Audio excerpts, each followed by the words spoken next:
Hello friends, ఇప్పుడు నేను మీకు తిరునల్లార్ దర్భరణ్యేశ్వర స్వామి గుడి అండ్ ఇక్కడ ఉన్న నలతీర్థం చూపిస్తున్నాను. అండ్ ఈ ప్లేస్కి ఎలా రీచ్ అవ్వాలి అనేది వీడియో లాస్ట్లో చెప్తాను, సో స్కిప్ చేయకుండా చూడండి.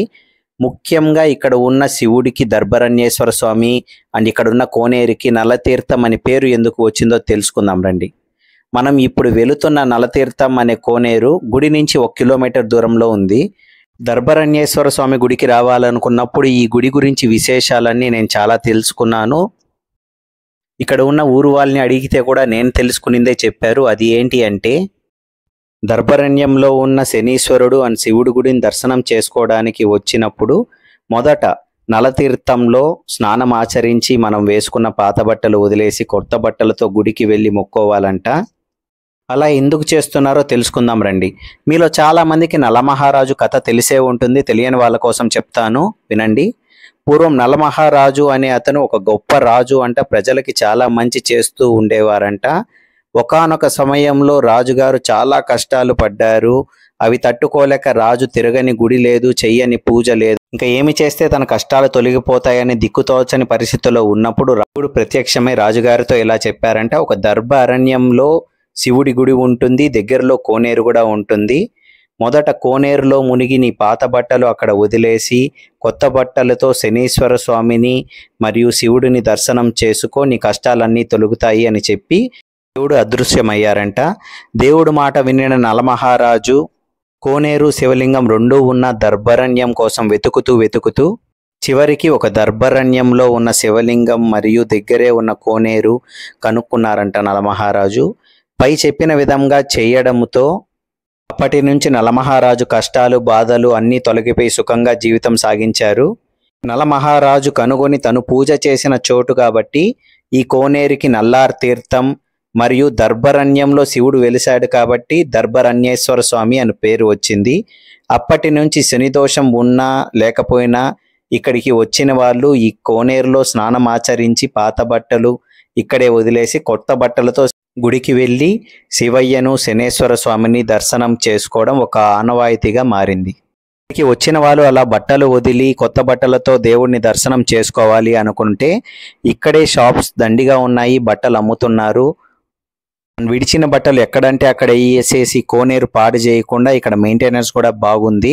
పాత బట్టలు వదలడానికి ఒక బాక్స్ లాగా చేశారు కమ్మితో. అండ్ చేంజింగ్ రూమ్స్ అన్నీ కూడా అవైలబిలిటీలో ఉన్నాయి. ఈ కోనేరు పక్కనే ఒక వినాయకుడి టెంపుల్ ఉంది, చూద్దాం రండి. ఇక్కడ ఎవరూ తెలీదు, ఈవినింగ్ అయిపోయింది, దర్శనంకి ఎంత టైం అవుతుంది అని టెన్షన్ పడుతుంటే కోనేరు దగ్గర ఒక అతను దర్శనం దగ్గరుండి చేయిస్తాను, పర్ పర్సన్ కొంత అమౌంట్ చెప్పాడు. అమ్మయ్య అనుకొని దేవుడికి థ్యాంక్స్ చెప్పుకొని తన్ని ఫాలో అవుతూ కోనేరు నుంచి గుడికైతే వచ్చేసాము. తమిళనాడులో ఆల్మోస్ట్ అన్ని పెద్ద టెంపుల్స్లో నేను గమనించింది ఏమంటే ఏనుగు, గుర్రం, ఆవు ఇవన్నీ ఉంటాయి. దేవుడికి ఫస్ట్ వాటితో ఒక ప్రదక్షిణ చేయించి మళ్ళీ దర్శనం మొదలు పెడతారు. నేను ఈ ట్రిప్లో అది బాగా చూశాను. దేవుడిలాగా ఎవరో కనిపించి చాలా హెల్ప్ చేశాడు. చాలా పెద్ద టెంపుల్ ఇది. శివుడు అండ్ శనీశ్వరుల దర్శనం చాలా అద్భుతంగా జరిగింది. ఈ గుడికి వచ్చిన తర్వాత మరో అద్భుతమైన విషయం ఒకటి తెలుసుకున్నాను. ఈ గుడిలో మరకత లింగం కూడా ఉందంట.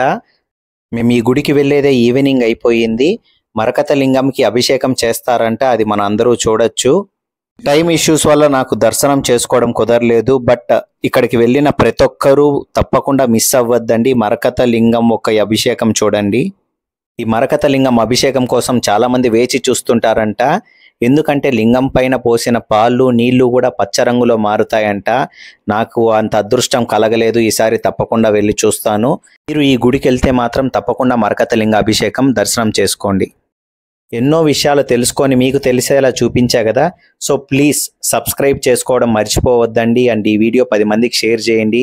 సో మీరు తెలుసుకున్న విషయాలు అన్నీ అందరూ తెలుసుకుంటారు. మన చరిత్ర యొక్క గొప్పతనం అందరికీ తెలుస్తుంది. ఊరికి ఎలా రీచ్ అవ్వాలో తెలుసుకుందాం రండి. తిరునల్లార్ ఒక చిన్న ఊరు పుడుచేరిలో ఉంది.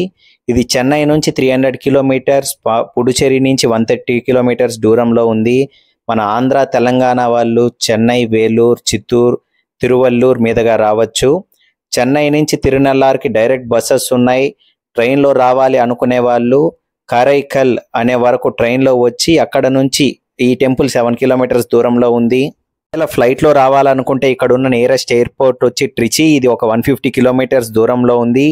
అండ్ ఇక్కడ అకామిడేషన్స్ అంతా కొద్దిగా అవైలబిలిటీ హెవీ ఉండదు. సో ప్రాపర్గా ప్లాన్ చేసుకోండి. ఈ చుట్టుపక్కల ఎన్నెన్నో అద్భుతమైన గుడులు ఉన్నాయి. నా ముందు వీడియోలో తిరుకడయూర్ అభిరామి టెంపుల్ గురించి చెప్పాను, చూసిండకపోతే చూడండి. అండ్ ఆ టెంపుల్ కూడా ఇక్కడ నుంచి 27 కిలోమీటర్స్ దూరంలో ఉంది. ఇంకా సబ్స్క్రైబ్ చేసుకోకపోయింటే సబ్స్క్రైబ్ చేసుకోండి, పక్కన ఉన్న గంట సింబల్ కూడా నొక్కండి. Thanks for watching. బై.